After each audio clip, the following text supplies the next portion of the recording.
To my channel, Stories to Thoughts, Vivian. Today, we're going to continue reading the book A Perfect Time for Pandas. Yesterday, last time I finished reading a part of chapter 7.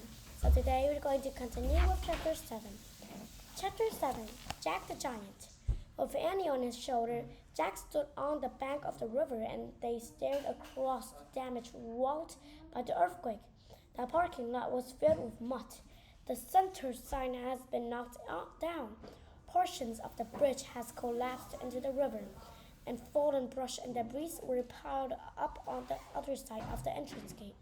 The slope that surrounded the center were now gray and bare. Landslides had stripped them of foliage. If it's this bad outside the center, said Jack, I wonder how bad inside it is. How do we even get inside? Said Annie, staring down the raging river. Don't worry, said Jack. I'm pretty sure I'm tall enough to wade across. He took a deep breath and then stepped into the river. The cold water swirled around his waist. The current nearly knocked him down over. Slowly and carefully, he stepped around a huge rock that had rolled into the river. Suddenly, Jack felt his body start to quake. Another aftershock, he thought. He paused, but his body kept shaking. As Jack shook, he started to grow smaller. In an instant, he had shrunk back into his normal size. He and Annie plunged into a swiftly churning water. Jack grabbed the branch of a fallen tree.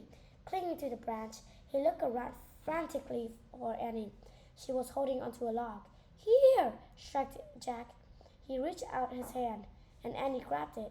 As the water swirled around them, he pulled her over to him. Can we get to the bridge? Annie cried. Try, yelled Jack. They both let go of the branch and thrashed through the water until they grabbed onto a piece of wrecked bridge. Jack and Annie hoisted themselves up onto the slab of concrete. Jack pointed to the part of the bridge that still stood at the edge of the river. He took another deep breath and leapt over the gap of the broken bridge. Annie followed. Muddy rocks, branches, and leaves were piled onto the other side of the entrance gate of the Panda Center. I think we can climb over, said Annie. She led the way, stepping onto the railing next to the gate. Jack followed her.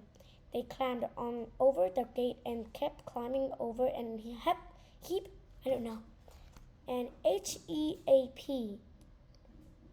of branches, brush, and rocks that blocked the entrance. When they reached the top of the wreckage, they looked down. Staff members were rushing around the buckets, shovels, and first aid kits. Then Master Lee and Dr. Ling caught sight of Jack and Annie. They both stopped dead in their tracks and gasped at them. Hi there, Annie said. Can we help? Okay, that's the end for today. So, what do you think about the part that I just read? Well, I thought it was good. And I wonder what Master Lee and Dr. Ling will say about the thing that they saw Annie and Jack alone without their grandmother. Okay, so that's it for today. Bye!